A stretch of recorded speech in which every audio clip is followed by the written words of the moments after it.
It's time for Ask Your AunTea, the show that gets real with teen girls about life. They ask, and we answer with tea. Tools for excellence and achievement. The goal? To help girls make better decisions in real time. When you can't ask your mom or G-Ma, ask your auntie. Now here's your host, Marissa Terrell, Esquire. Got questions? Ask your auntie. I'm Marissa Terrell, but you can call me Auntie M, and I'm director of the High Tea Society Foundation and the host of this podcast, Ask Your AunTea, where we provide sugars, also known as teen girls, with reliable answers to their questions. Now, I'm thrilled to introduce our guest auntie for today. This is L. Jackson. Welcome to the show, Auntie L. Thank you so much for having me. This is an honor. Honor, girl. We are friends. It is. Whatever. For the sugars, this is an honor. This is an honor. Yeah. It's always wonderful when we get an opportunity. And now, because this was scheduled, we actually made time to see each other again. So Yes. This is fantastic. So Elle, as I said, is a good friend. She's a female founder with 24 years experience in fashion and retail. She's created and launched the retail consulting firm here in good old Washington, D.C. It's called the Color of Retail. And finally, she is the retired chair of the D.C. Commission on Fashion and the Arts. Now, if you know me, you've heard of DC Commission on Fashion and the Arts. This was a love project that a group of folks got together, but this was something that I worked on for a very long time. Was very happy to see it established and even happier to be appointed as a commissioner on that commission. So we've got a lot in common. We do. We do. So Let's get into it. Thank you for joining us. So tell us about your company, Color of Retail. What is that? Color of Retail is absolutely filling a void, filling many voids. So typically in consulting firms, there is a retail vertical, a retail segment, and those roles are filled by people who studied finance or studied business development, international business, but the most they know about retail is the time they've spent in a department store in the mall. Exactly. And I love enthusiasts of fashion and retail, but I think in making the decisions about the industry, I think that it's priceless to have someone who has been kind of born and raised in the industry. So Color of Retail fills that void, along with being a purveyor of a healthy culture in retail, particularly one where people who are Black and brown can get their start and grow, because retail is a career path. It is. It's a great entryway for our girls to get into Absolutely. Fashion. Yes. As long as you've got the right, what do we call that? This is customer service. You got to have the right demeanor, right? Yes. You got to have the right ability to, sometimes we talk about it as code switching, but really it's about being professional in a professional setting. And wow, you could go straight to the top. You can. You can. So there's money there. There's lots of money there. There's lots of opportunity there. And it's a reminder that work in fashion is not just being a designer. It's not just being a stylist. And we know from our local government work, retail often gets lumped into restaurants and hospitality. So let this be kind of the lighthouse for redirecting things back to fashion, retail, wholesale, customer-facing opportunities. So the industry is really limitless. And through Color of Retail, we get to spend time with these organizations, small businesses or larger corporations, helping them with culture, helping them with who they're hiring and why, rewriting strategies that have been used over and over again and still have not worked. And you really just need someone who understands it from the customer-facing side. And so we provide that, and we want to raise more consultants that look like us and know what we know to help grow the industry. It's an ever-growing, living industry. It is. I mean, we see so many millionaires being created. Social media, yes, but even beyond that, at the core, it's retail. Right? It is. So learning how to monetize that, learning how to bring a business in and help grow them up. Yes. Is really cool. So yes, Auntie L has the personality for this. And if you're looking at the video, you can see she's got the look for this. So this is what she does. And we're super proud of her and all of her achievements. Now, I've asked Auntie L here because she has the tea to help girls succeed. Now, this is not just because she's wise beyond her years, but it's because she actually did survive high school, okay? And she is currently living her best life. So, but sugars, this show is not about me and about what I think. This is for you. So remember our rule. We cannot take directions from somebody who's lost. So we're going to take a minute and learn a bit more about Auntie L. So we're about to go through the paces here. Just a little basic information, okay? So your full name. Lanesha Jackson. Lanesha. How pretty. Thank you. Okay, and there's a special way she spells that. You can look in our description on Spotify so you can see that. But we affectionately call her L. Okay. And I want to say about Lanesha, my parents, I have military parents, my father, and they were young and traveling, and they wanted to have kids for a long time. And my mother was told she could never have kids for 7 years. And so my parents and this might come up in a part of our conversation later, but how to really find that joy even when things are not going well for you. My parents began to daydream about their children and daydream about their children's names. My brother's, that was easy. It's a legacy name. He's the third. Nephew is the fourth.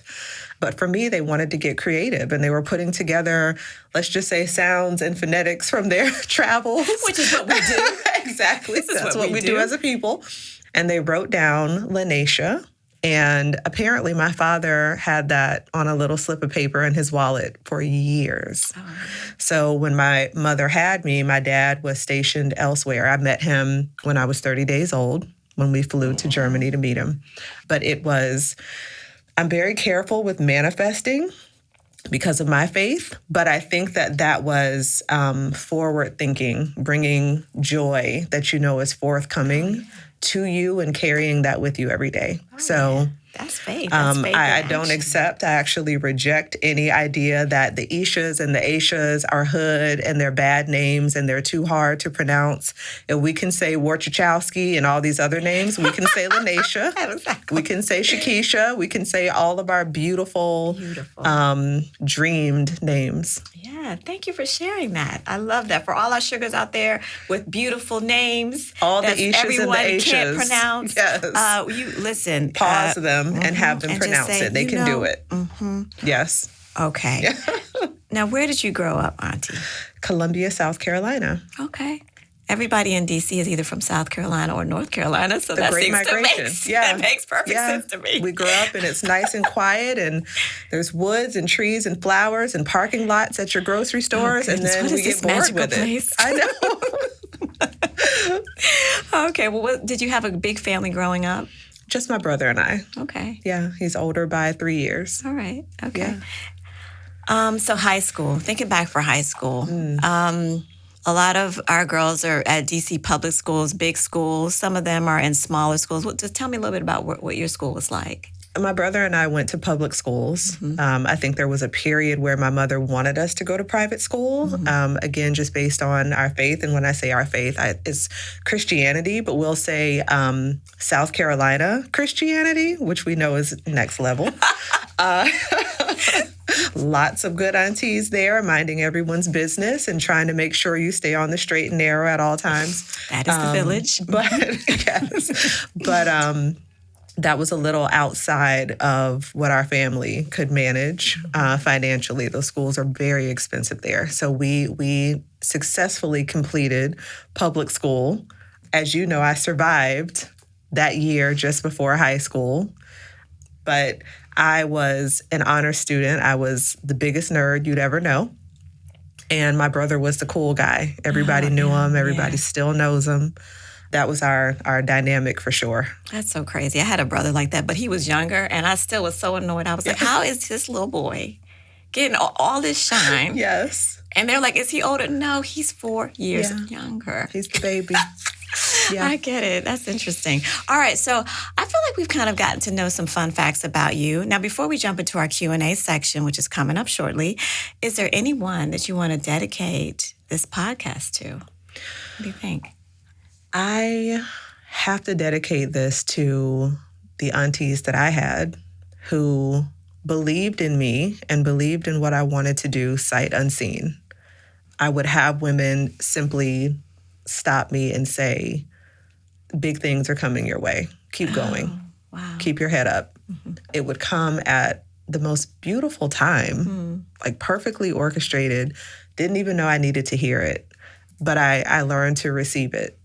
Right. And that could have been a challenge growing up in a region, an area where there were so many people just minding your business because it was, again, down south. Mm-hmm. But I received it. I just took it. And I count those now as encounters. They are the things that you're praying for, the things that you're needing from an external source, and they just come to you. Mm-hmm. Just a nice word, a compliment, and I'll take that to my jobs, my first jobs, particularly the hard jobs on the sales floor. And there'd be a top seller or a woman who was simply shopping, and she would just decide to pause and approach me and say, keep going. Or I would share, I aspire to be the GM. I aspire to be on the stylist team. And there was one woman in particular, she just stopped me right outside of training in the hallway. We're all so intimidated. She's $1 million seller.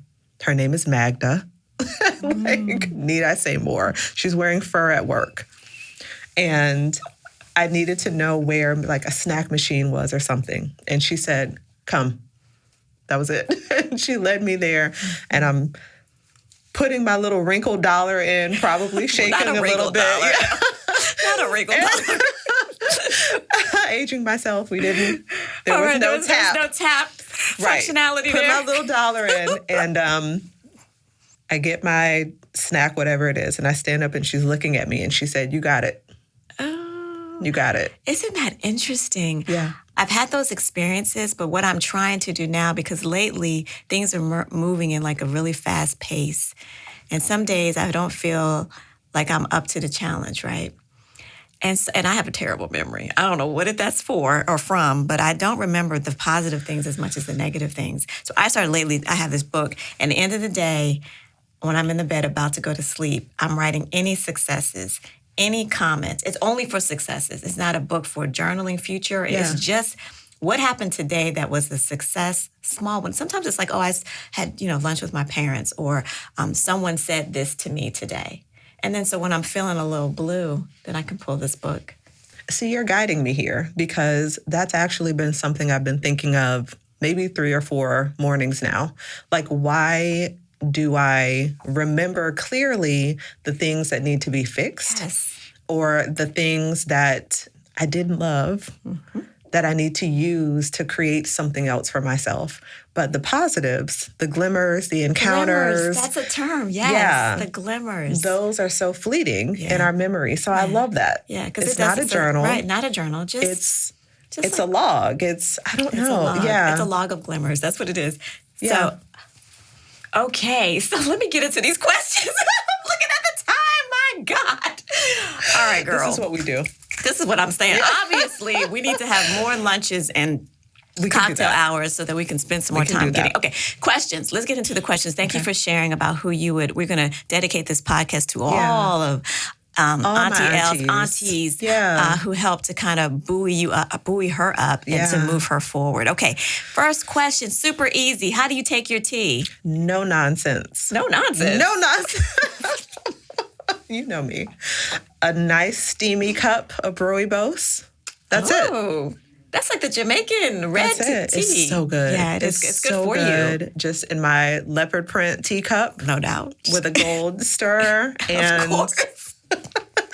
Just mind my business. You don't add sugars and sweeteners. I think I'm going to case it like this. For a lot of Black and brown people, I'm just going to say for this one, my little black sugars, adding sweeteners does not make for a good day. It does not make for a good attitude. It does not make for a good battle with anxiety or anything else. Auntie, are you sure? We don't need sugar.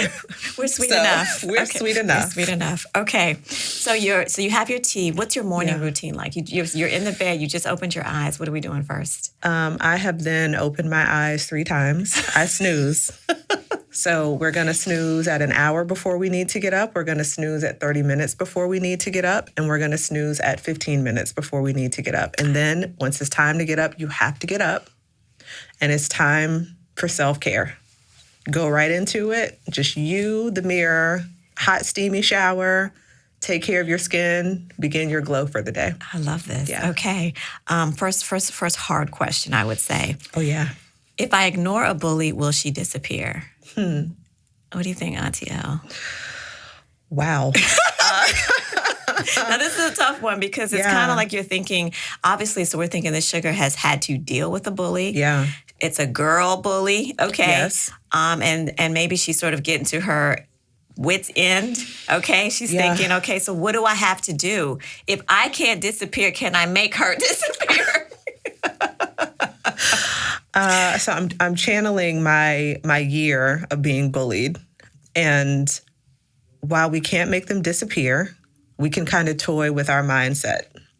Now, I don't want my answer to this to be the only answer Sugar's ever get to this question. No. Because it's not going to fully answer it. Okay. I don't have beyond resources that are already out there for help with bullying. What I can say is bullies are very fragile. Their power is very fragile, and they don't do well with change. So in my case, someone called the bullies out, and it's like it popped their balloon. Also, transitioning to 9th grade, where we were now the small fish in a big pond, where it had been the opposite. Okay. That also deflated my bullies. Okay, now let's break this down. Yes. Okay, I'm trying to picture you. First of all, Elle is tall. How tall were you then when this occurred? You are not a shrinking violet. I think I have shrunk.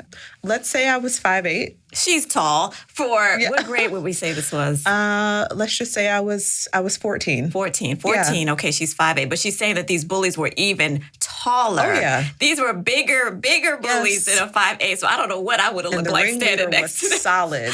Okay, so solid as a rock. So that means that there's not a little, not about a little push or something that's going to make a big difference. No. So when you say that you had someone supporting you, what I love to kind of understand is you must have told someone. I did. Okay. I did have to share it with my older brother. Right. I don't recommend how he handled it, but I can't say that it was completely wrong. The bullies were moving some of their activities from the school to my neighborhood. I love how she's saying moving some of their activities. So they have moved from bullying her at school to bullying her at home and harassing her. Okay. Yes. I'm translating. And my big brother, he's outspoken. So he stepped all the way in. So let's just say he said, don't bring it in this neighborhood.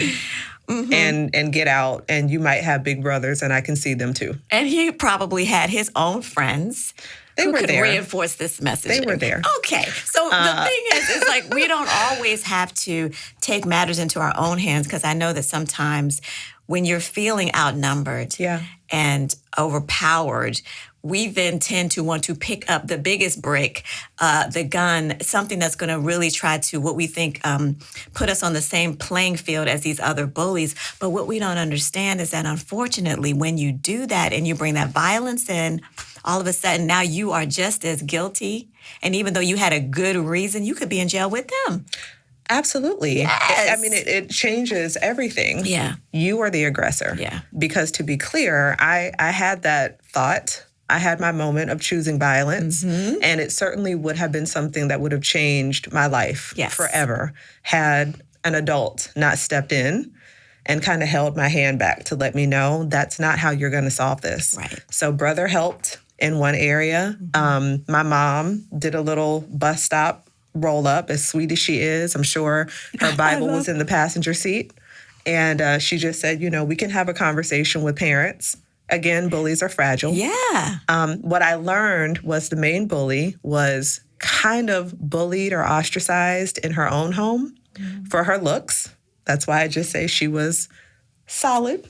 But fragile, solid but fragile. And she had a beautiful, I guess by her own comparison, beautiful older sister. Oh.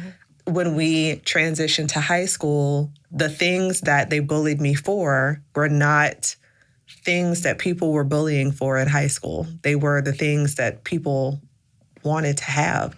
They wanted to be smart. They wanted to be, we'll just call it ladylike. That's very broad. They wanted to be well-dressed, well-groomed. And obviously that was something that was not attainable that they felt that they could attain at the time. Yes. And so then they just massage your nerves. Yes. Okay. Yes. Okay. That's so often what happens. There's a bit of jealousy. People don't know how to act around that. And so the hard part is to dig in yourself and to not let what people are saying to you make you start to think that those things are not, that you don't have all of these great things about you. You don't want them to diminish. Don't take it in. Mm-hmm. Do not accept it as truth. Mm-hmm. It's not. Do not suffer in silence. And remember that there is major fragility there. Yeah. So, and something that I learned, and yes, I'll say in therapy, all Black women should have a therapist. Yeah. Yes. Yes. Is that yes. You should not make the bully, whoever they may be, bigger than they are. They're just a human. Right. It's just another person. And as Auntie Danae said the other day, high school doesn't last forever. The goal is to stick and move. Get in, and get out. So maybe that's how they disappear. Change happens. Change is inevitable. Change happens. And they don't usually last through the changes. That's right. Gosh, I feel so bad that we haven't dumped into these questions more, but that's okay. I'm going to go and try to push one more. Here's one that I think all of us, because this is a rallying question that we get often, is it's about confidence. So this question comes from this perspective. What's so great about being a Black girl? I mean, when you look at the media, it's like we have all these statistics. You listen to these talk shows. These boys are talking about what they don't like about us. Or they don't like how we wrap our hair. They don't like how we, all these things. So then where does a Black girl go to feel good about herself? All right. So I'm even going to take up space as I answer this question. Yes, let's spread out. Okay. What's so good about being a Black girl, our loves, our sugars, our babies, our littles, is that you're going to become a Black woman. Mm-hmm. You're becoming a Black woman. We are unstoppable. Agreed. We just are. Will the youths permit me to say period? Yeah. We are unstoppable. Well, I guess we could borrow their terminology. Okay. I'm just borrowing it because, all these new terms wear me out. You are becoming such a force that we stay in the spotlight.